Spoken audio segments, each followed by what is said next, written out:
So guys, one of our favorite, most recent purchases is our fans for our back patio.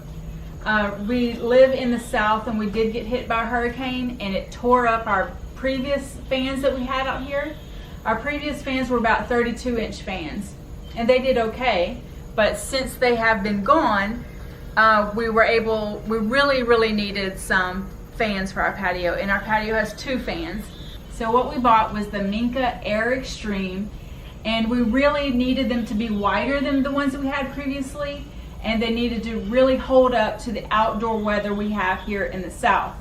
And so these are the fans that we got here. As you see, we do have 2 of them, and I'm going to turn them on to show you how they start up.